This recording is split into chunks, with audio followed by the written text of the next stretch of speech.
I got it. Sorry about that. All present and accounted for. We've got the speaker here, and we've got Gerald to convene and introduce. And so, thanks everybody. Most importantly, we have all of you here, and just letting everybody get seated. And then we'll bring Gerald Campano up to introduce the day for you. Okay, thank you.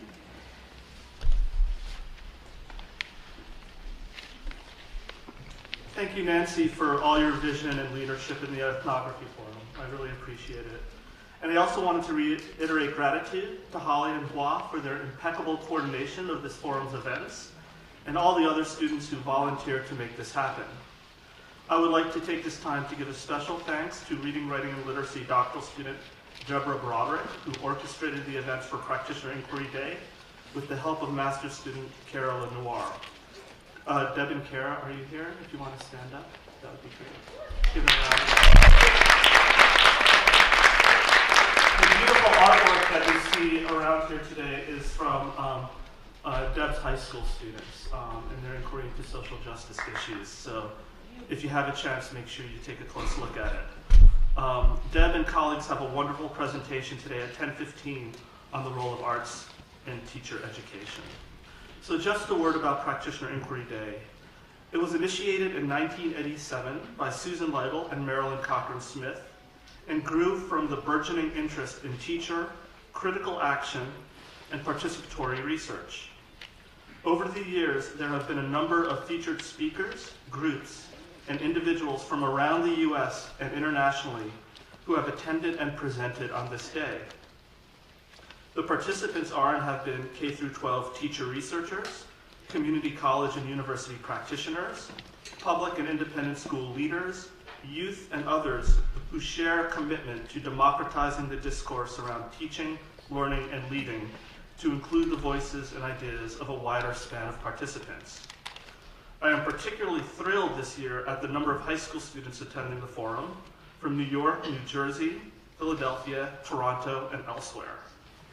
We also have a history of bringing keynote speakers who are luminaries in the field of practitioner and community-based research, including, of course, Susan and Marilyn, Gary Anderson and Catherine Herr, Linda Christensen, Sonia Nieto, Susan Nofke, and Yolanda Sealy Ruiz. Several years ago, on the 25th anniversary of Practitioner Inquiry Day, and in honor of Susan Lytle's work and legacy, we initiated a midday forum for presentations that focus on communities of inquiry, with the idea of showcasing collaborative knowledge generation and collective advocacy. This year's midday symposium will feature GSE alumni and OISE University of Toronto professor Rob Simon and teachers, graduate students, and high school students from the Teaching to Learn project. Their presentation is entitled, quote, "In the Swell of Wandering Words, the Arts as a Vehicle for Adolescents and Educators' Inquiries into the Holocaust Memoir Nights." I really recommend it. After 27 years, Practitioner Inquiry Day remains faithful to its roots and still provides a dedicated space for educators to come together and inquire into, theorize, and collectively make meaning of their sites of practice. This year's forum theme, which focuses on the arts, multimodality, and pedagogies of the possible, is particularly relevant to educators today and offers them a space to share work at the intersection of the arts and learning. We are excited for all the promise Practitioner Day holds as we both honor our past and move into the future, committed always to social justice and equity. This year marks Vivian Vasquez, our keynote speaker's 30th year in the field of education. As one looks across her accomplishments in the areas of critical literacy, early childhood education, technology, and the arts, what becomes clear is how rigorously, systematically, and respectfully she has been documenting students' creation of and engagement with text and revealing their abilities to become agents of change in their worlds. Over the years, Vivian has demonstrated the spirit of Practitioner Inquiry Day with work that centers teachers and children as producers and holders of invaluable knowledge. She started her career in preschools and public schools, teaching for 14 years, and is currently a professor at American University. She has held appointive and elective offices in scholarly organizations, including the National Council of the Teachers of English, the American Educational Research Association, the International Research Association, and the Whole Language Umbrella. Her awards include the AERA Division B Outstanding Book of the Year Award in 2006, the James Britton Award in 2005, the NCT Advancement of People of Color Award in 2013, which is really a testimony to how Vivian sees her work in the service of others. Additionally, Vivian was the first recipient of the AERA Teacher Research SIG Dissertation Award in 2004, and most recently, her impact on early childhood education was celebrated by the NCTE Early Childhood Assembly with a scholarship in her name, the Vivian Vasquez Teacher Scholarship. Very cool. Among her publications are the books Negotiating Critical Literacies with Young Children, Negotiating Critical Literacies with Teachers, Theoretical Foundations and Pedagogical Resources for Pre-Service and In-Service Contexts, Perspectives and Provocations in Early Childhood Education, Volumes 1 and 2, and Technology and Critical Literacy in Early Childhood. This year, Negotiating Critical Literacies with Young Children will be released as a 10th anniversary edition, honoring the importance of this scholarship for so many of us concerned with young children and critical literacy. Let's give Vivian Vasquez a warm welcome.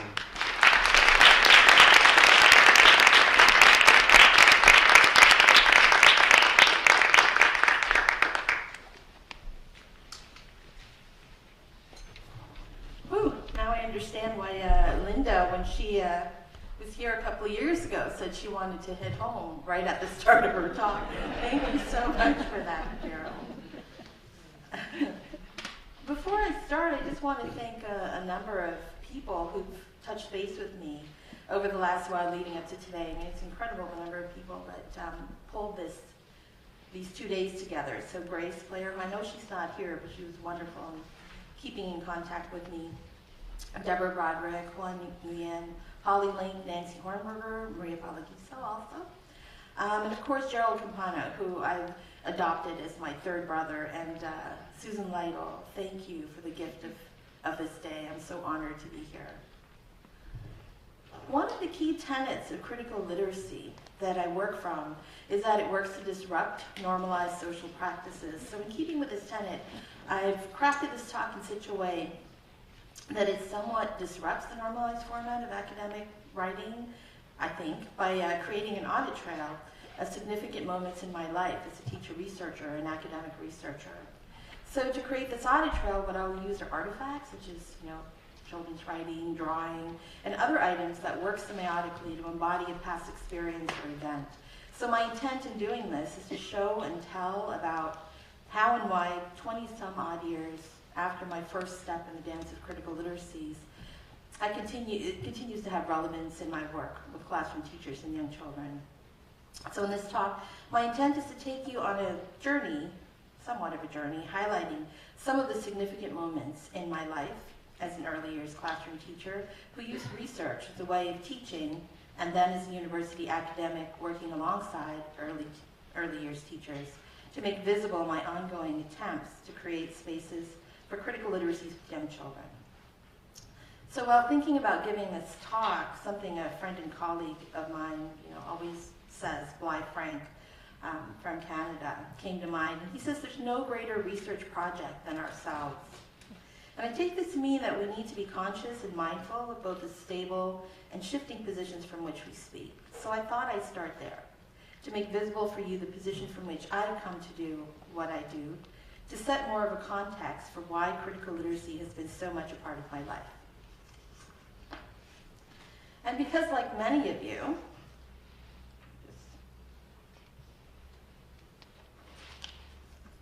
I'm using my my Mini because we were having some issues with the big computer, so hopefully this won't dance around too much.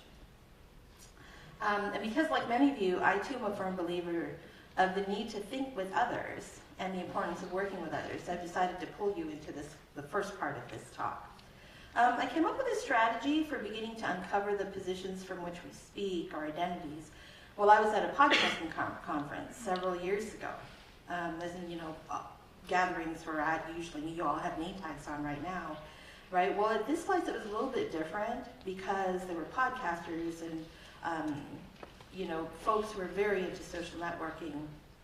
And because I was podcasting at the time, they knew me, they knew the show that I was doing, which is the CLIP podcast, Critical Literacy and Practice podcast. So when I walked in the room, people were addressing me as CLIP podcast. So they weren't saying, "Oh, hi, Vivian," "Hi, CLIP podcast." So I thought, this is really cool. So on my name tag, I wrote Vivian, and then I wrote CLIP podcast. And so I'm looking around the room, and I'm noticing, people have like all kinds of names on their name tags because there are different IDs online and different social networking spaces. So I love this idea of really sort of putting on offer to others your different identities, right? And so I thought we could kick off this morning by taking just a couple of minutes to create your own name tags, your own "Hello, my names are." So I've got somebody handing some of those out to you now. And if you need something to write with, I've got some markers up here that you can use.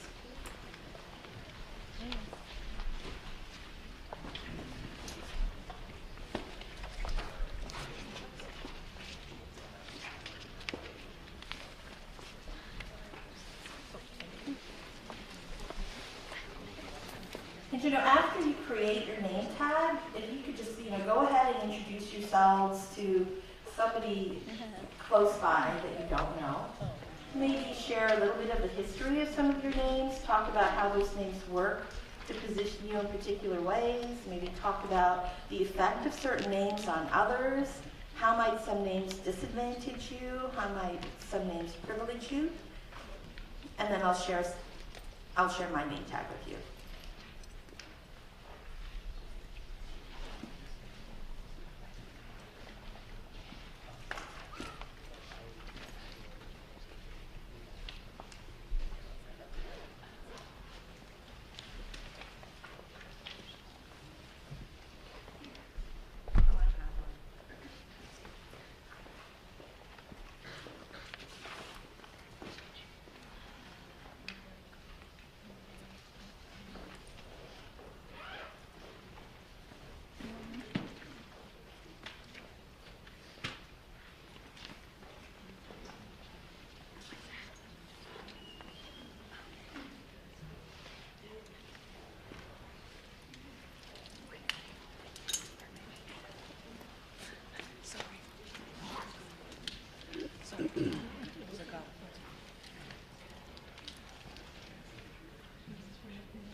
I just love that your name is Margaret.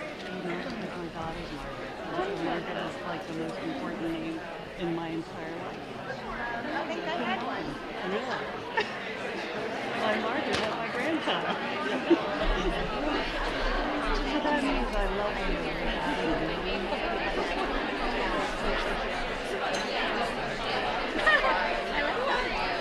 What you got? Is that it?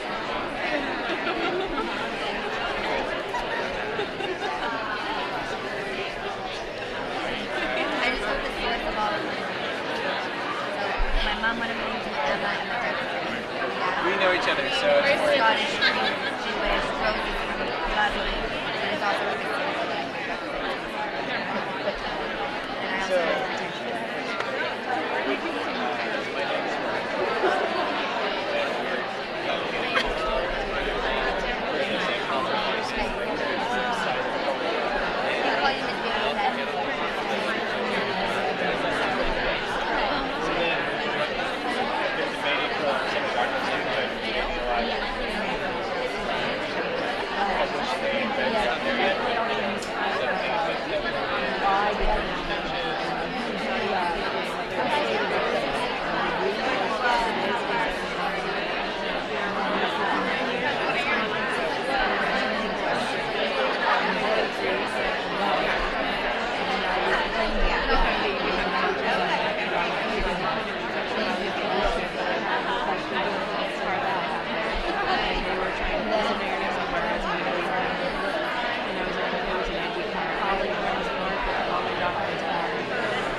pull you back together. And clearly, you're all excited about doing this. After I divorced, I actually started using my family, which I suddenly started to appreciate that maybe I should have had their probably all along or something like that. I discovered that when I abbreviation for everything. A couple people were asking about, using this with younger children and what have you, when definitely it's something that I've done with younger children before. One of the things you can do is they could even cut out images and paste them onto the name tag. They could draw their different identities. So it's really up to you how you might use it in your setting. When I've done this with my students, one of the side effects is that it pushes to the surface, of course, our ideologies, especially those that are sometimes not readily visible to us. Once pushed to the surface, it's much easier, of course, to reimagine what we do. Last year, Yolanda Celia Ruiz talked about noticing and seeing, and I think this is, in one small way, this helps us to see ourselves a little bit differently, and therefore see our students differently as well. So here's my name tag. If we had more time, I'd get some of you to share, but you could share with me after if you like. Some of my names are more obvious. Mommy, one that I love, partner, professor, and so forth. Clip Podcasts, my podcast or social networking name. Ban is the nickname I was given for Baban, which is a nickname for my nickname Benipsin, which has absolutely nothing to do with Vivian Maria, which are my given names. So if you ask most Filipinos, though, they'll tell you that they have no idea why Filipinos use nicknames so readily. Google it and you'll see. In fact, a reporter for the BBC once said that nicknaming is a joke that all Filipinos are in on. While Googling about Filipinos and nicknames a while back, I came across a couple of blog comments by other Pinoys Binays talking about the Philippines then and now. And in each of the blogs, the authors reminisced about a school supply store that their parents used to take them to as young children. The store was Vasquez Brothers, a school supply store started by my grandfather after the Second World War, a store that was part of a larger enterprise that catapulted my family up the social class ladder. A store that began as my grandfather's dream while he sold pencils, pens, and notepads out of a cariton, a push cart, at a local market in Manila. Born into a world of privilege, my sister and I attended an exclusive Catholic girls' school, Assumption Convent, in the then prestigious San Lorenzo village. This is where the name Assumptionista came from. Before the bell rang, signaling the start of the school day, my classmates and I lined up in the courtyard with our yayas, who carried our school bags for us, and after the final bell rang, marking the end of the day, our yayas, our nannies, would carry our bags for us while waiting for our drivers to pick us up, to take us home. The area where the school is located, close to Makati, is a major financial, commercial, and economic hub in the Philippines, where many global companies have their offices and headquarters. So that's a bit about my Hello, My Name's R tag. But we all know that our identities are defined not only by who we see ourselves as being, but also, as you know, by who we don't see ourselves as being.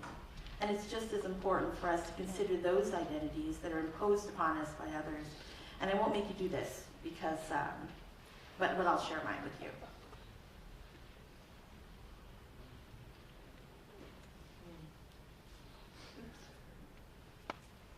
Sorry about that, it's jumping around. Hello, my names are not. And I actually have some of those cards as well that you can take with you.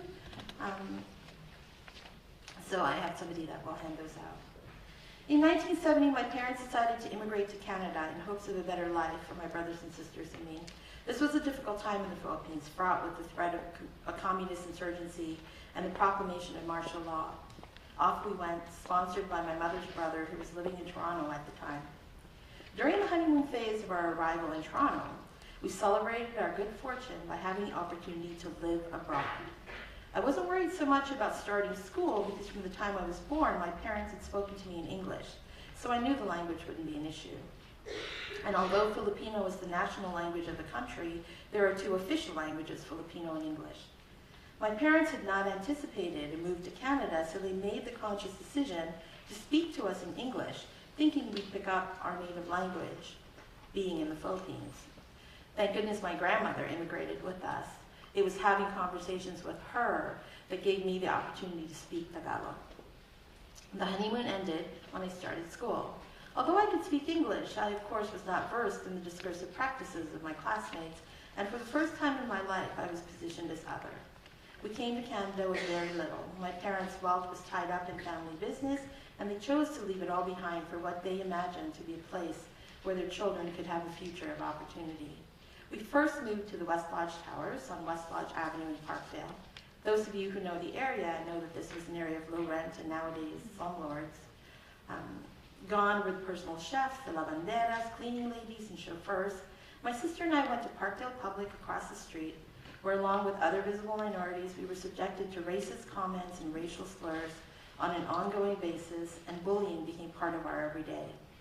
I remember defending my sister, and after doing so, finding myself in the middle of the playground holding a comb of my own long hair, which had been pulled from the roots by the boy who had been making fun of her.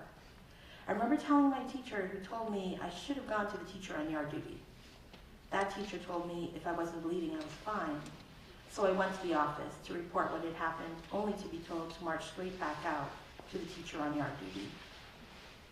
We never told our parents. We didn't want them to feel bad about having brought us to this place. We thought they'd get in trouble if they tried to defend us. They had enough to worry about. They each took 2 jobs. Each of these jobs was extremely difficult to secure, as most jobs required Canadian experience. My dad left the Philippines as CEO of a major corporation and ended up selling encyclopedias by day and appliances on commission at Zellers at night. My mom, who was a teacher at a private American school, worked as a child care assistant by day and den mother at St. Joseph's Nurses Dormitory at night. Things got better as I learned to navigate the new circumstances of my life with no help from my elementary school teachers, who were indifferent and who had not a clue as to the effects of what Gerald refers to as the abrupt geographical, cultural, and emotional dislocation that I was experiencing.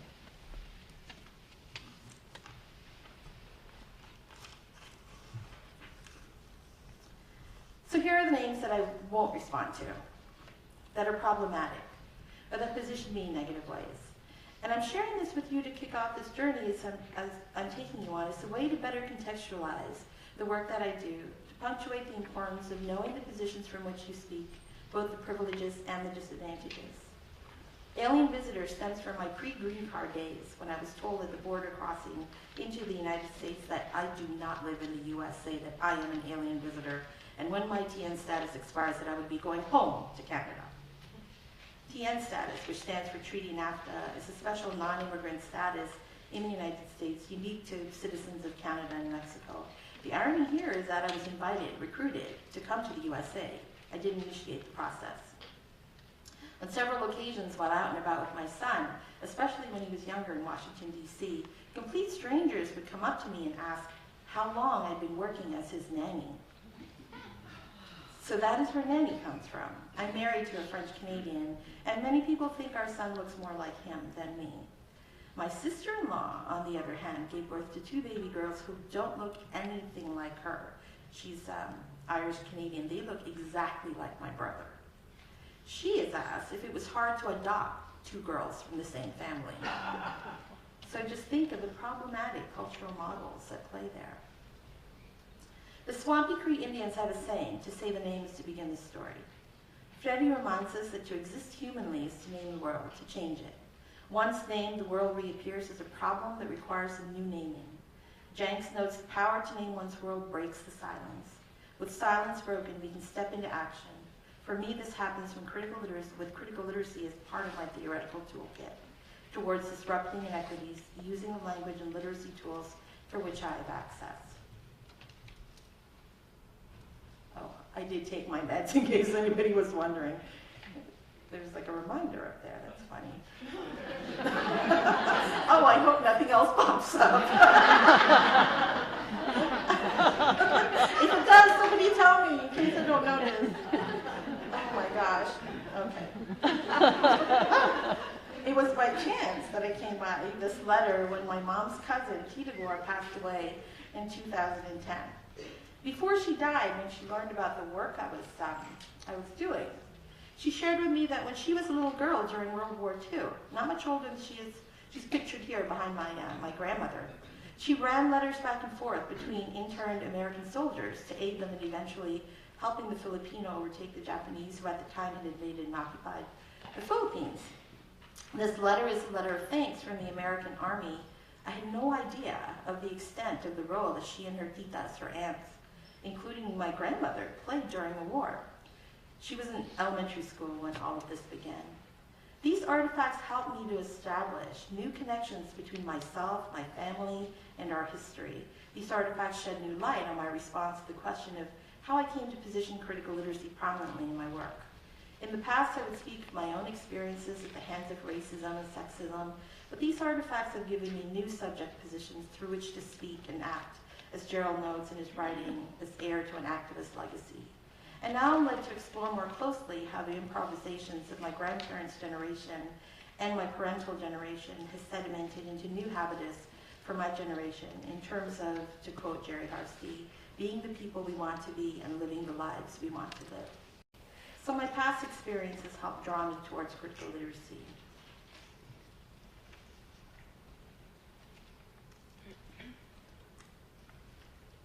Here's the next artifact on my audit trail.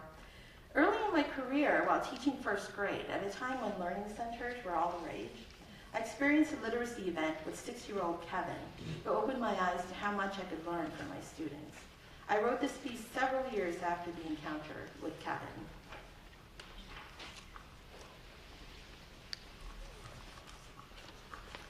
The beach was covered with beautiful shells, and I could not let one go by unnoticed.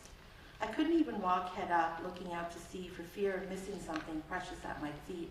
The collector walks with blinders on. He sees nothing but the prize. When I first started teaching, I was the collector, walking through the classroom with blinders on, looking at so many things but not seeing anything, waiting for that perfect something to jump out at me. What it was, I still don't know. A brief encounter with a 6-year-old boy first opened my eyes to the beauty and value of everyday happenings when framed by inquiry as a tool for my own teaching and learning. During writing time one day, I noticed that Kevin was drawing. This would have been fine had he been at the art center. However, since he was at the writing center, I decided he needed to be writing. Why are you drawing, Kevin? Well, Miss Vasquez, if I don't draw, then I won't know what I'm writing about. Until this exchange with Kevin, I had not realized that drawing was his way of seeing his ideas on page, of making sense of the world. When I first started teaching, I was a collector, walking with blinders on, seeing nothing but the prize. I've grown since then, through incidents such as the one I shared with Kevin. The blinders are off, the prize is no longer important, and more than ever, even small and casual things have taken on significance. So that was published in The Reading Teacher in 1993. Reflecting on my experience with Kevin pushed me to consider how I could use kid watching as a way to organically negotiate and create opportunities for literacy learning using my students' inquiry questions and topics of interest. As I did this, I was informed by the scholarship of groundbreaking researchers such as Dyson, Bissix, Harsty, Woodward, and Burke, Shirley Rice Heath, and encouraged by Cochran, Smith, and Leigel's Inside Outside. By the time my collector piece was published, I began working on my master's with Andy Manning and Derek Harsty, who were teaching a course at the University of South Australia. While there, I was able to spend time with Barbara Comer, Alan Luke, and Jenny O'Brien, and my interest in critical literacies peaked. I decided to revisit existing data from my classroom with the intent of examining where opportunities for critical literacies may have been possible, as a way of helping me imagine how I might go about creating spaces for critical literacy from my students' interests. In particular, I was interested in teaching my students how to read text critically in relation to the ways in which they work to position readers, and write text critically as a step towards positioning themselves differently in the world.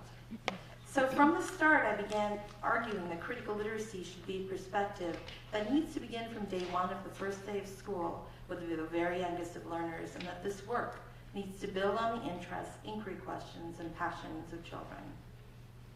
I won't take the time to map out sort of key tenets from which I work from a critical literacy perspective, but if you Google my name, you'll find all kinds of sites that will point you to some of those texts.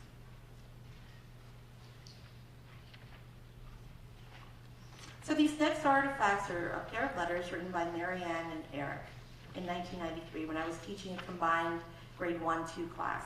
This pair represents the first pieces of data that I analyzed as I began my exploration into critical literacies. When I revisited the letters, I realized I was engaging in what could be called a naive form of literacy. That is, a form of literacy that protects and maintains the status quo, and in doing so maintains the conditions within which subordinate groups are disadvantaged. Marianne and Eric, through their letters that they wrote, were attempting to write themselves into a different existence. For instance, Marianne wrote, "Dear John Watson, next year I don't want to go into portable because when it's hot, it's very hot, and when it's cold, it's very cold, so I don't want to." There was a lot of portable classrooms that are used in schools in Ontario, and they're obviously very different than what it's like to be in a school building. Davies reminds us that in learning to read and write, children also learn to exist within the particular authority relations of the classroom. They also learn a different way of positioning themselves and being positioned into the storylines of the worlds they inhabit.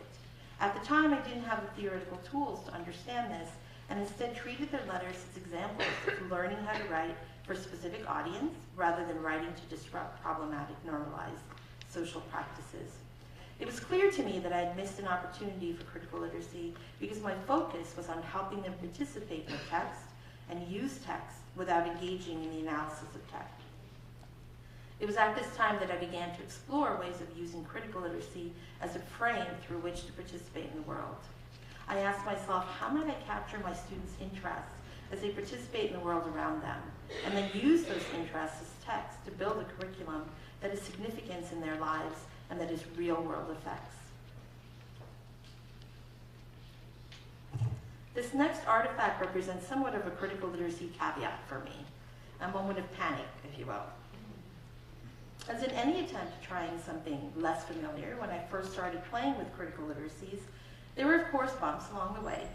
Things didn't always go smoothly, and I had much to learn, especially when it came to capitalizing on everyday text and popular culture.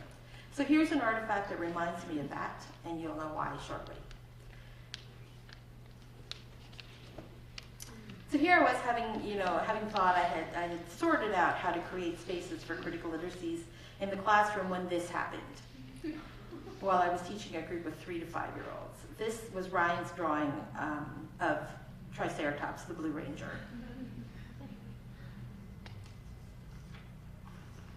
And then this happened. This is Kyle's drawing of the Red Ranger. And then things like this just kept happening. So Power Rangers were popping up all over the classroom.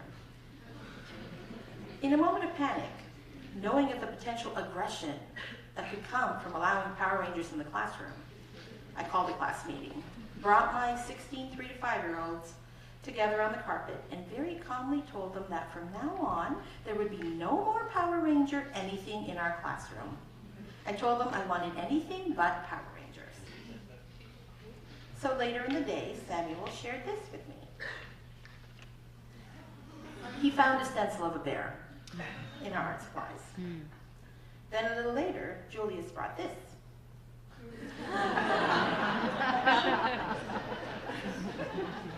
Another bear. Many, many more bears later. I realized the children were giving me anything but Power Rangers that I had asked for. News had spread these bears were a safe bet in our classroom. Realizing what I had done, I called yet another class meeting. This time I told the children that I had thought more about the Power Ranger thing, the ban, and that we were going to start all over and just pretend that it didn't happen. And within minutes, guess what? Power Ranger stuff was all over. Anthony spoke up. I really like Power Rangers when they changed to dinosaurs. In the television show, I'm sure you all watch Power Rangers. Each Power Ranger transforms into this, powerful animal that can, fight viciously against evil forces. So in response, I said, what would you think of Power Rangers if they turned into something else, like flowers? He looked at me, half confused, half amused, half annoyed, and then he walked away. In my response to Anthony, I was operating on my hope that it was not so much the fighting that was of interest to the children, but the transformations, the characters' experience. I was offering Anthony another possibility for what the transformation might be. And I imagined it was no accident that I offered him something peaceful, like a flower. Later in the day, Anthony handed me this.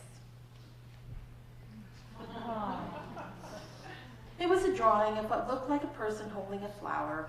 Anthony had created what he said was a Power Ranger that had transformed into a flower. After quickly sharing this drawing with me, he turned away, holding his drawing in hand, and as he walked away, I was watching him out of the corner of my eye. He took the piece of paper, crumpled it into a ball, and threw it into the trash can. So he gave me what I wanted and then moved on. So I actually fished this out of the trash can. If you could see it, it's all like creased and wrinkled. As Yolanda Celia Ruiz talked about last year, once I stopped just noticing and started seeing the children's work differently, I realized there were in fact many opportunities to engage in critical literacies. The question became, how do I make sure that what we do is both powerful and pleasurable for all of us? The following school year, I was better versed at creating spaces for critical literacies. I was once again working with 3 to 5-year-olds in the same diverse neighborhood in an area bordering the Greater Toronto area in Canada, when we had a visit from a Royal Canadian Mounted Police officer. So this next artifact is a poster that was left by the Mountie, this police officer who came to visit our classroom. So he came and he did his talk and then he left this poster, and I thought, you know, cool, I'll put it up on the bulletin board. So I put it up on the bulletin board, but almost immediately there was this sort of buzz around this poster.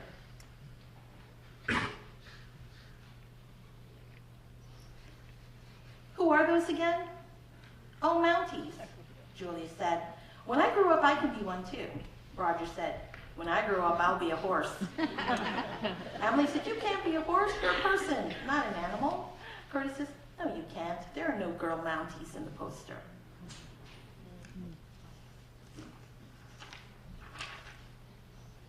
And then they kept wanting to talk about this.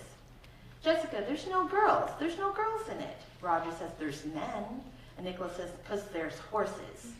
And I said, let's talk about that for a minute. A lot of you have been saying there are no girls in it. What does that tell you? What is it supposed to say about being a girl Mountie? Andre says, well, on one time my dad went up a mountain and there was only girls in it. There were no boys. And I said, oh, really? So there were only girls and no boys? Is that what you're saying? And Patrick says, because there's boys and men. There's no girls. Because girls are not like boys, are they? And I said, so do you mean that you don't think they can do this job? That being a Mountie is a boy thing to do? Does anyone have anything they'd like to say about that? Jessica. Well, girls, they can take boys' place, even if they don't know how to hammer and all that. Because my mom, dad, he works with wood down in the basement to finish it.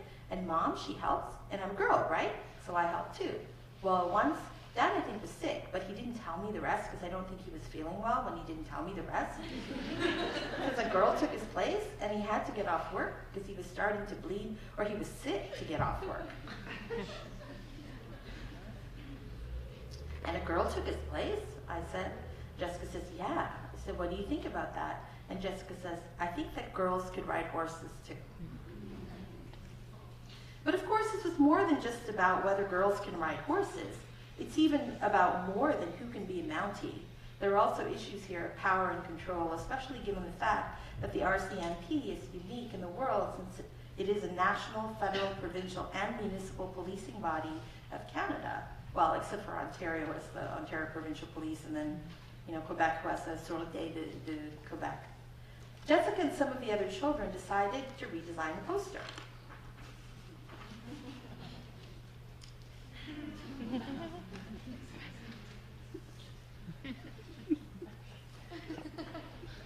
So this is her redesign. So there's, a much more equitable representation of males and females. And then, she had a letter that went along with it, could you please change the poster? Because there are girls in the Mounties. I mean, they knew this because we had a parent in the school who was a Mountie, female, a mom. If we believe that learning is most powerful when When what we do has importance in the lives of children, then it should follow that the work we do should have real-world effects. This means if we write letters, we mail those letters to whomever they were written, and so forth. And that's what we did. We mailed a letter and poster to the RCMP. Shortly after, we had a visit from a Mountie who happened to be a parent in our school. He asked if my class had sent a letter to the RCMP. Apparently it caused a stir, especially amongst the female officers who hadn't realized the omission of female officers in the promotional materials. I mean, the RCMP has had female officers since the 70s, I think. We also read and talked about other issues and books in relation to the Mounties, such as this book.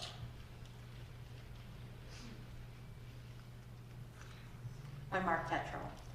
In this book, for instance, we talked about the problematic representation of Canada's Indigenous people and the Chinese laborers who lost their lives building the railway. So this was just one of the many critical literacy events from that school year. Before the start of the new school year, I took a look back and analyzed the data I'd produced over the course of the previous year. What resulted was a realization that although I had been much more successful at creating spaces for critical literacy, the moments spent engaging in critical literacy work were disconnected and isolated instances of learning. It was as though critical literacy was dropping in and out of our curriculum. With a new year ahead of me, I decided to explore ways of creating generative and ongoing spaces for critical literacy. So to do this, I asked the following questions. How might we frame all that we do in the classroom from a critical literacy perspective? How might we live with critical literacy curriculum throughout the school year?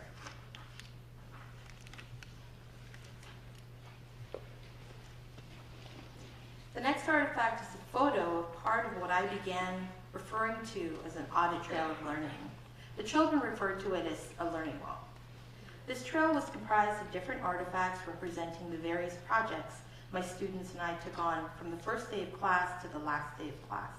After each project, the group discussed what to post on the audit trail to remind us of the work we had done. So, photographs, transcripts of conversation, drawings. We even had a McDonald's Happy Meal because we deconstructed it up on the wall. It became a visual articulation of our thinking, learning, and researching over the course of the school year. The audit trail represented how one issue seamlessly flowed into the next, and how our critical literacy journeys were intimately connected and also cross-curricular.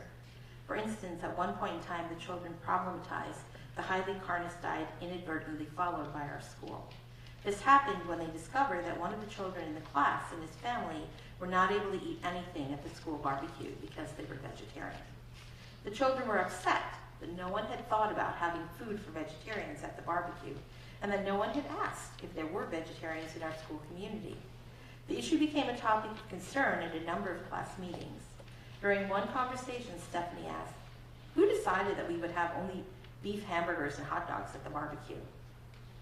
I explained there was a committee, a group of parents and teachers that organized the barbecue, and the chair of the committee was the assistant to the principal.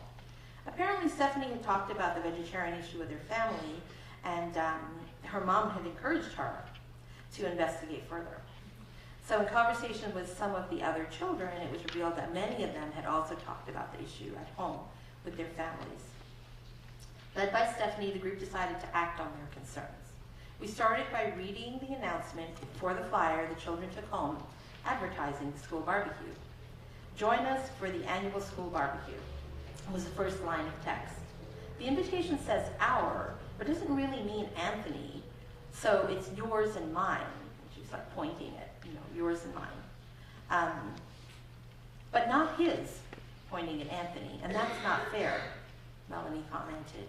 We had done some analysis of the words used in magazine ads and how pronouns work to position readers in particular ways. Here, Melanie was applying the same discursive analytic strategy using a piece of everyday text, the annual barbecue flyer. The children agreed to have Stephanie write a letter to the chair of the school barbecue committee expressing our concern. So Melanie says, "Why don't you say that people need food to live?" And PJ says, "And if you don't eat, you'll die." They're talking about the letter. Stephanie says, "Should I say have to, like it's very important?" Stephanie asked me if I would scribe the letter. She said that we needed to send it right away, and that if she had to do drafts, then it might take too long. So here's what they decided on. If we don't eat food, we'll die. We have to get new hot dogs and hamburgers. You can ask Anthony's daddy what you can buy, because Anthony is a vegetarian. Stephanie began her letter by declaring, if we don't eat food, we'll die. The use of we as opposed to if Anthony doesn't eat, he'll die was a deliberate choice based on a previous conversation about why a petition is a better tool for making a case for yourself than a survey. They were confused with those two. Curtis, one of the boys in the class, had concluded our discussion about petitions by saying one brain is stronger, but lots of brains is stronger. But one brain is stronger, lots of brains is stronger. When I asked Stephanie why she chose we over Anthony, she referred directly to Curtis's statement saying, remember, Ms. Vasquez, about lots of brains? The use of we, therefore, is used to symbolize strength in numbers, solidarity, and inclusiveness, while in essence directing the organizer of the school barbecue and suggesting the organizer do something with regards to having vegetarian food at the next barbecue. In her opening sentence, Stephanie claims an implicit authority by speaking on behalf of both the reader and the speaker, the children in our class. In her letter, Stephanie is adamant using the phrase have to with regard to making available vegetarian hot dogs and hamburgers. Earlier in the day, PJ and Melanie also talked to Stephanie about using have to as a way of telling someone you are serious. They said that saying please would be polite, but that it probably wouldn't work in this situation. The word please, they said, would imply that we're asking if we can have vegetarian food at the next barbecue rather than taking a stand on the issue. According to Stephanie, mostly please is good to use, but not this time.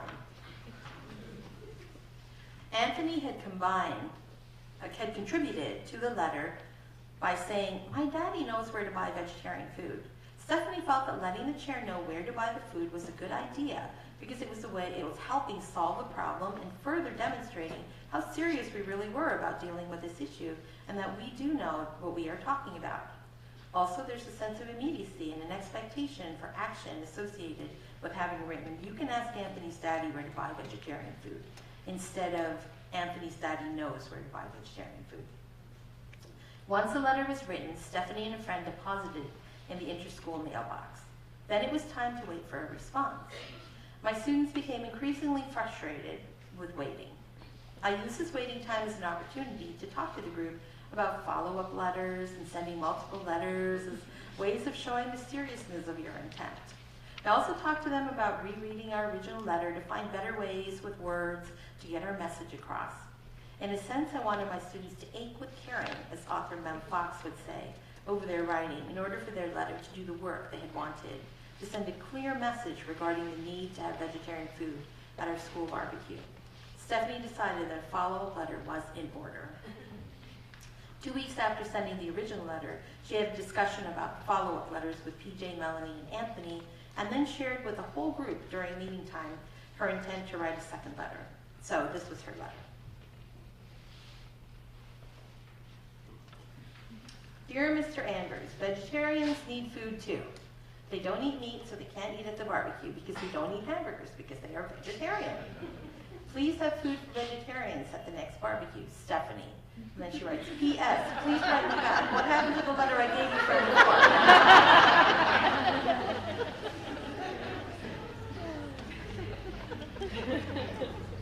That's Stephanie.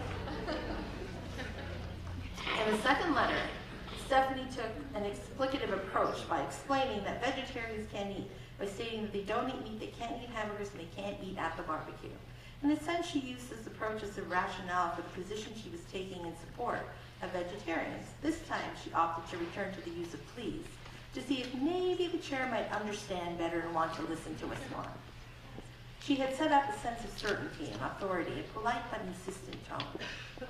Stephanie again made clear the seriousness of her issues and clarified the intent of her original letter by asking the chair to write back. She also made clear that this was not the first time that she had attempted to bring this issue to the administrative attention. This time, however, she did receive a response. The chair of the school barbecue committee invited Stephanie to the office to talk about her concerns. Encouraged, the children decided to find out more about vegetarians in order to prepare for the meeting. They turned for help to our school librarian. To their surprise, they were told that we had no books about vegetarians in our library. Another letter was written. We also moved the project beyond our school when the children decided to send a survey to other schools to find out about vegetarians in other places beyond our school. They had, they knew how to work whatever machines we had in the school, so they knew that we had a fax machine, and they wanted to fax, at the time, fax these surveys to other schools as a way to ask them whether, they had vegetarians, and also as a way to, alert them to the fact that this could be happening at your school. So this project represents a very small portion of the generative and seamless learning that took place throughout the year. As my year with these children ended, I transitioned into life of academia. And I used the existing data from the year of the audit trail in my research. My transition into researching in academia was seamless as a result of my experience as a teacher researcher. One of the things that stood out from analyzing the audit trail data was an understanding of how young children read the word in the world, and how capitalizing on this understanding helped me to find ways to support them in challenging, critiquing, and redesigning historical and existing dominant narratives that work to devalue their experiences. To have been able to do this across the curriculum added to the power and pleasure of our learning endeavors. Most recently, I've focused my work at the intersection of critical literacy and technology.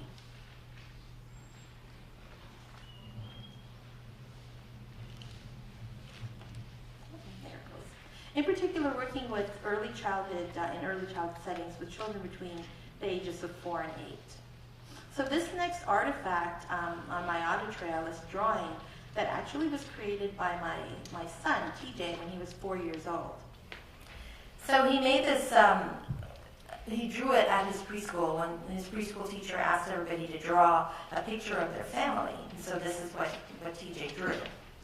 So I'm the one in the green, and my husband Andy is the one in the blue.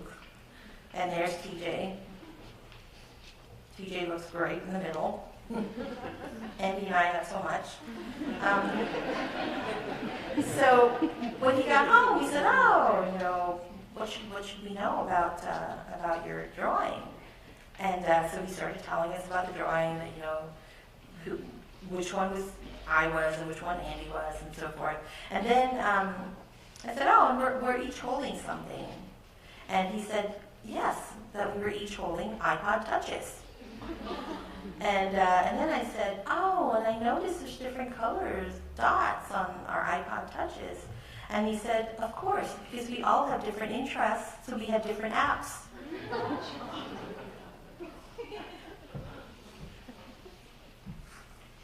Here he is again. This time he said, "When you're online, no one knows if you're a ninja." This, to me, is a clear demonstration of the ways in which children today are born and quickly introduced into a world in which new technologies and new forms of communication are widespread. They often have a much better sense of constructing and negotiating identities in these online spaces than we imagine. The result is the ability to participate in the world with new ways of thinking, being, and doing, which impact their lives at home and at school. These incidents, along with many others like it, generated a curiosity as to the role technology could play in creating spaces for critical literacy. And it starts very young. Jerry Harsty's grandson, his daughter was sharing with me that his grandson's first words were Chewbacca, and it's like something like iPad and Chewbacca. This is very different than, my brother's first word was Bobby Orr. So, my recent work, therefore, focuses on an exploration of the techno-literacies that Marsh notes with young children, with which young children might engage in the world from a critical literacies perspective. Marsh argues that the multimodal textual competencies and semiotic choices of children referred to by Luke as netizens are not given sufficient space within current curriculum frameworks to support their learning. How then do we provide the space while building from the interests of the children? Along with a colleague, Carol Felderman, I sought to explore how classroom teachers have reshaped curriculum with new technologies in mind. In spite of the fact that teachers of young children are asked to teach the test in ways that take away opportunities for holistic, thoughtful, play-oriented processes, what we found were classrooms where teachers of young children had used their students' inquiry questions to create spaces for critical literacy and use technological tools to research, communicate, design, and redesign, and make accessible their projects to a broader global audience.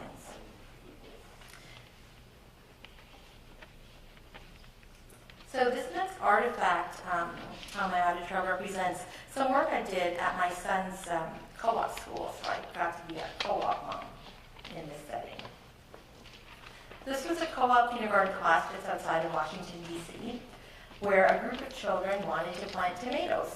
So that's basically how it started. So this was the question that they posed. Well, this was the question I posed to them. What can we do to find out about planting tomatoes?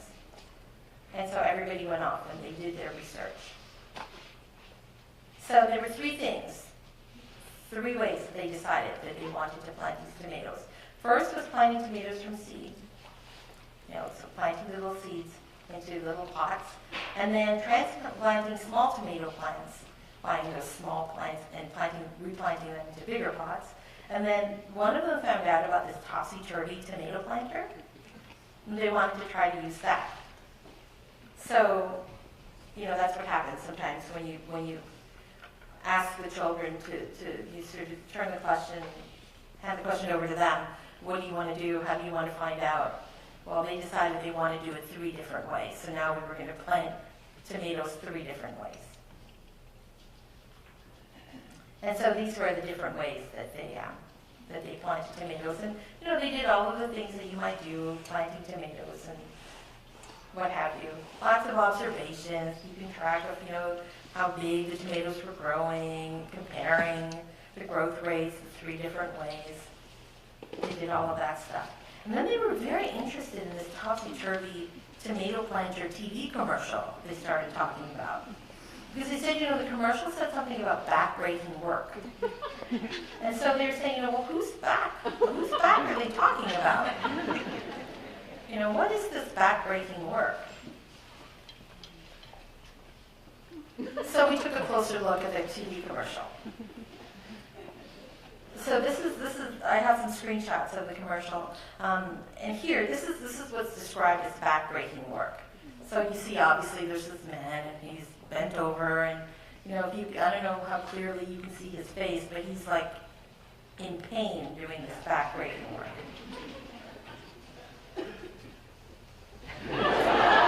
Oh my gosh, it's really back. Look at him.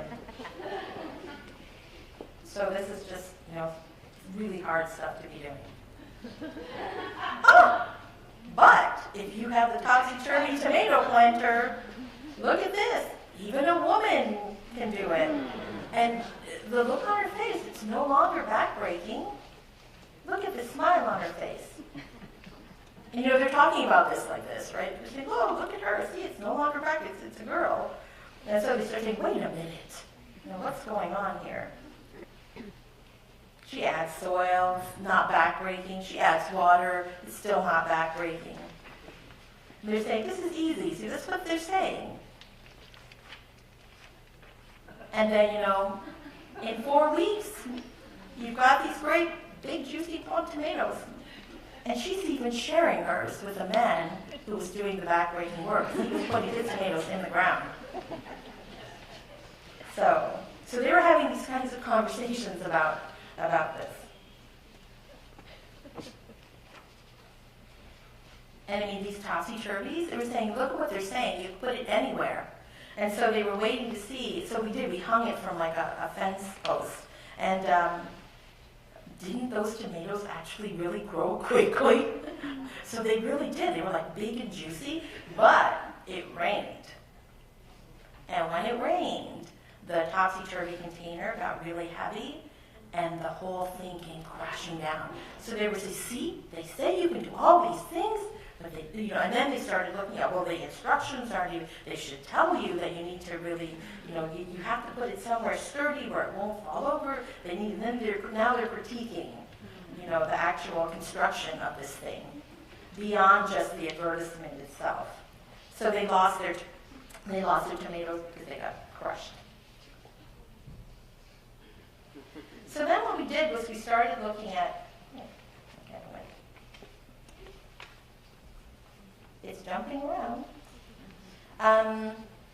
So then we went back to the websites and we started to compare the kind of information that was put on offer, on the different websites that we had been looking at. So we took all of the words, we just copied all of the words from one of the websites about how to grow tomatoes and threw them into Tagxedo, and they wanted it in the shape of a tomato. So there it is. And I don't know if you know how Tagxedo works. It's the words that are most prominent on the site, that are used most often, so forth, are bigger, right? So on this particular site, which was about growing tomatoes, tomato was really big, plant was really big, grow, garden. So it's sort of an initial sort of analysis of the site, looking at how this site is working to convey particular kinds of information and to position you as a consumer, right? And then here was the topsy-turvy site that we threw into Tagxedo. And, highlighter, order, step, turvy, planter, topsy. So it wasn't really giving you much information about planting a tomato at all, like the other site was. So this was sort of one of the ways that they started to analyze the different websites. There it goes. And then what we did was we took each of the Tagxedo tomatoes, we circled the 10 largest words, and then we talked about those words and what those words had to do with the actual planting of tomatoes, which was their goal in this project.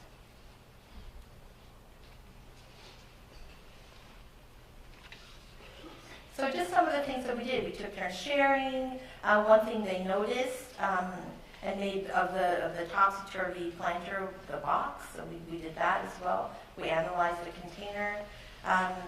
We looked at who would be interested in each of the items, each of the phrases, the images that are on the box, and who would be interested and why would they be interested.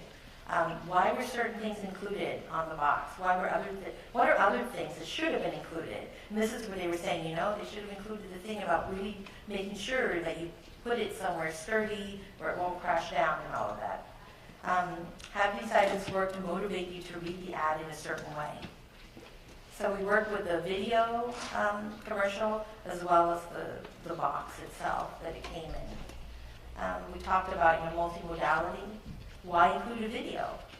Because the ad, on the actual box it said there was a website and everything. So why include a video? Why include photos, images, text? What difference did it make to have this multimodal text? What difference did they make in reading the website? For whom did these differences make a difference? They deconstructed and redesigned the videos. They actually, acted it out and came up with their own version, but unfortunately, we couldn't. I couldn't get permission to play the videos, so. But it was very interesting because they were sort of doing this. It reminded me of like Saturday Night Live, this parody of the topsy-turvy tomato planter. And these little kids clearly making fun of a commercial. So just, a quick summary of what we did there, just to give you an idea. We started out really with a group of children wanting to plant tomatoes. People always say, how do you know? How do you create spaces? Well, here they just really wanted to plant tomatoes. And, the question was posed to them, what can we do to find out about planting tomatoes? And that led to all of the things that I just talked about. So, some of the things we did, we deconstructed and critically analyzed everyday text and multimodal text. Imagine how things could be different. Explored issues of gender.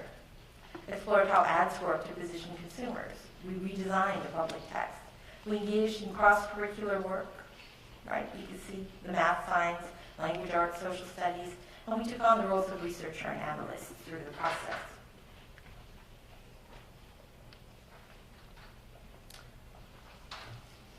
And there's just all the artifacts all together.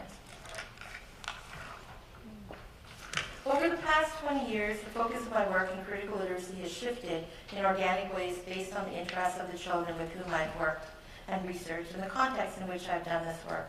My focus started with reading and writing text critically. When I began this work, what I wanted was for my students to be engaged with critical literacies by studying their own interests. I quickly realized this is not enough, and that from a critical literacy perspective, my students needed opportunities to have a sense of how the text could be different, to read the content, form, and interest of the text, however unconsciously, in order to be able to redesign it. With a shift in understanding, I began exploring ways of creating spaces for critical social action across the curriculum, and then on critical literacy and the consumption and production of text broadly defined, including the use of technology and new digital tools.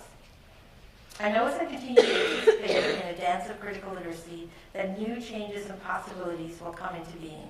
These provide fertile ground upon which to take up the challenges to language and literacy teachers at varying levels of education and in different educational contexts. Hilary Jenks and I believe these challenges and possibilities create spaces for new and exciting opportunities to further explore critical literacies, and that none of these changes minimize the need for an understanding of the social effects of textual practices.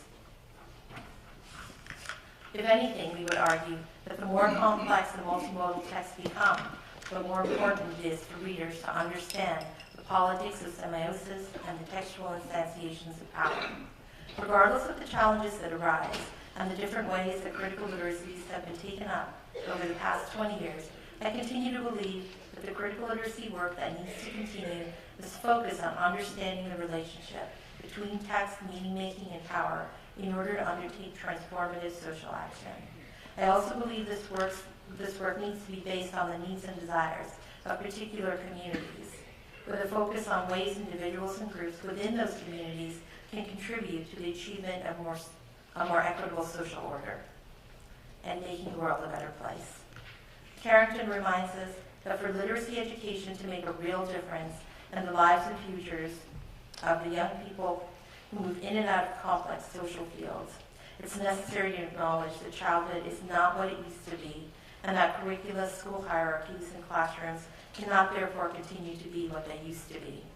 The same is true for critical literacy. We've known for some time now that critical literacies achieve life work when the projects taken on by teachers and their students are focused on real-world issues that are important in the particular context in which the children live their lives, and that use the resources currently available. Some of the resources currently available include digital tools. In her definition of young technology users, Woolwin notes that an identity associated with such users is that they are curious explorers who willingly play with new media. Although on its own, curiosity is not enough, Jenks reminds us that the pleasure that comes with new discoveries and opportunities can renew us. Renewal is partly attractive given that change is so rapid, it's difficult to imagine what the landscape will look like by the time the generation currently in school will graduate. Perhaps ongoing renewal will keep us imagining and reimagining much-needed spaces for critical literacies. Thank you.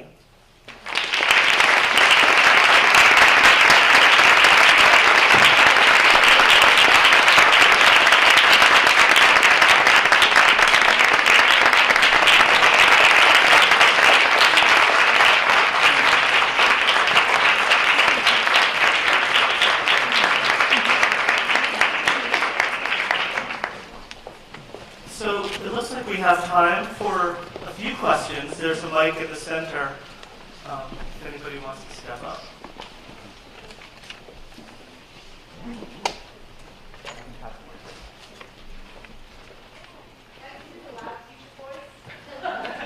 I'm curious about whether you see a lot of synergy with the whole documentation in the schools of Reggio Emilia and Italy and with Parliamental's work, and how you think about that in terms of audit trail as a concept for documenting this work.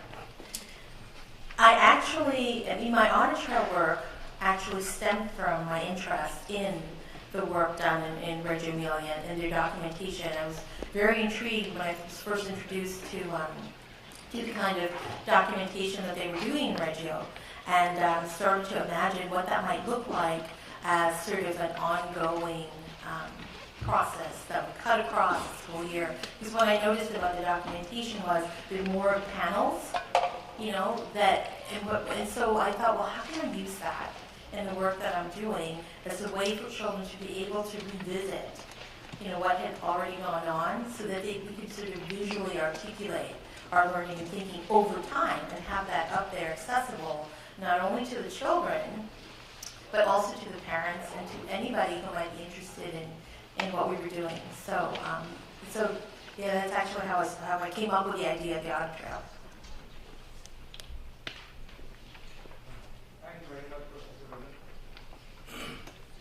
Thank you very much. Very exciting talk. My name is Khan. I'm working as a visiting scholar here. I was just thinking about the whole critical movement, starting from Germany and its manifestation in literacies and all. And the thought that comes to my mind is somehow I feel that the critical literacies has been very, very good in showing the taken for granted assumptions and challenging the normativity, whereas it has given less attention perhaps to the history of relationships. Because when I look at the history, I see that societies always have competing discourses. So I'm just seeking your comments on it, what you think about the role of history in bringing out and playing out these relationships, what we show in text. Absolutely. I think that, you're right. That's a piece that's been missing. The same as, the redesign piece was also missing for a long time. So, we would do all of this unpacking, this deconstructing without really historicizing or taking that look back to see sort of how we've come to the place that we're at. And then, the other piece of that historical piece is then the redesign piece.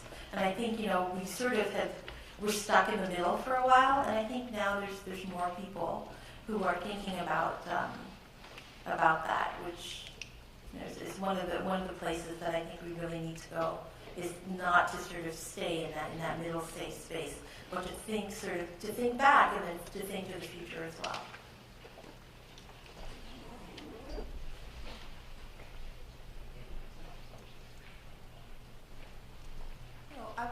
Hello, can you hear me? Yeah. I'm wondering about the second letter.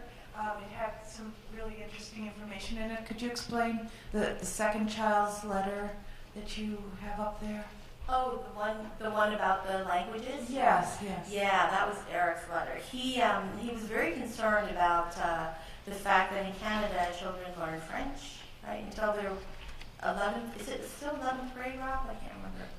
But at the time, it was from first grade until 11th grade, you had French as one of your classes, and so he was really concerned because in our class, the combined 1-2, there were 9 different languages spoken by the children at home, none of which were French.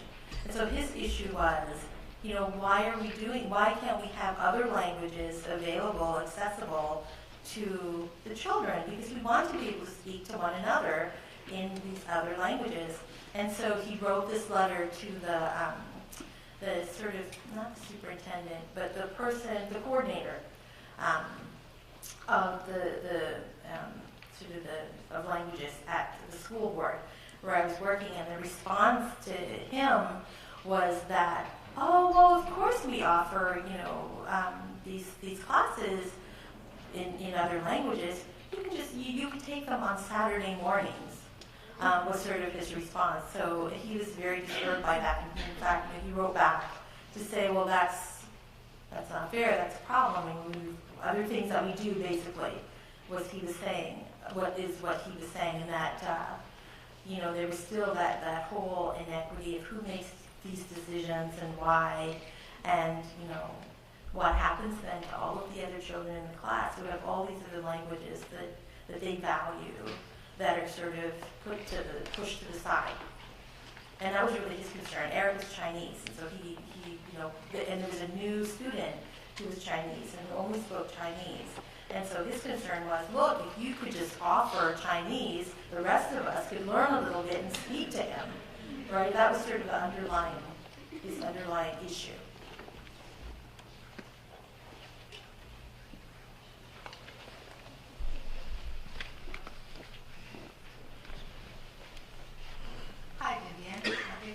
don't know if you remember me, but I'm in Toronto. I brought you to Toronto, actually, when I was at OAC. Hi. I'd like to, I haven't had a chance to read your new book on technology and young children, but I would like to hear from you. I completely get it, that digital technologies offer tools for children to obviously access all everyday text, to represent the redesigning and so forth. But in what way is your work also addressing some of the concerns that we have with digital technologies and children? I mean, there's Alliance for Childhood, there's commercial-free childhood in Boston that we are really concerned. And there's a huge silence in our field around these issues. One of the things that, one of the conversations that I have with children when I'm working with technology, so for instance, when I was doing work with Carol Felderman on podcasting, so we were podcasting with her second graders. And one of our conversations is around issues of safety. And this, what TJ had posted, the comment he made, that, when you're online, nobody knows if you're a ninja. So I think kids get it much more quickly and more readily than we do because they invest differently in those online social spaces. So I think part of the conversation has to be the issue of safety, how to critically read the web so that you can make more informed decisions about what to take in, what not to take in, and so forth. And so, I mean, with the kids in the podcasting, for instance, one of the first things we did was we talked about issues of identity. And they came up with podcasting names. So if you were to listen to their podcast, it's 100% kids, is what they called it. The names that they use when they're online are not their real names. And so we talked about, what might that be like? We talked about, text is socially constructed. Online text is socially constructed. And if it's socially constructed, that means that somebody's created them from a particular perspective. And sometimes that's a good thing because you're trying to offer up something good. But sometimes it's a bad thing. And we need to be able to figure that out. How do we live in that world? Because it's all over. It's all over. And then, for instance, there's this one website. I think they've taken it down now. It's the Harry Potter website. And when you first start to enter into this website, it makes you think that this is the we love Harry Potter kind of website. But the more you read it, the more you click on the different pages, you realize it was actually an anti-multiculturalism. They actually said that, at one point, an anti-multiculturalism website. But it was getting to young kids through, this guise of, you all love Harry Potter, well, here's a site for you. So it's really and it's important to have those conversations on an ongoing basis. And also, not just sort of leaving the technology in the hands of kids and just letting them go at it without ever interacting with them. It's just like, being with a book. Darcy says, you're how does he phrase it? Something about you never really know a book until you've had a conversation about it. And I think that's very true. You never really know about these online texts until you've actually had a conversation and started to unpack them. So I think it's real, but I don't think it should stop us from considering what the technology affords the work that we do, especially when these kids are, so immersed in it already. They're going to get it one way or another. They may as well, when they do interact with it, have a sense of how to do so critically. Hi, thanks. I just had a question. I was wondering if you could talk to me a little bit about your sort of theoretical framing using critical literacy and sort of why you've chosen to focus on that versus multiliteracies, and what are the similarities or differences between a critical literacy using a multilingual text versus a multiliteracy approach? Yeah, they're the same thing. Yeah, I think really, I guess because you see critical literacy is sort of more of a way of being, so it's an overarching, regardless of, what might be part of that theoretical toolkit, that critical literacy is sort of the overarching way of being, way of thinking, way of acting in the world, which is why, when people talk about, well, then how do you do that? One of the things that we've noticed is that, folks who really sort of theorize through their understanding of critical literacy are able to much more readily engage in the practice. Because who was it Dewey that said there's nothing more practical than a good theory? So, to have this overarching theory, I think, so that within the critical literacy work, the multi-literacies, the multimodal, all of that sort of fits in there, but it's how you deal with those different orientations and theoretical positions.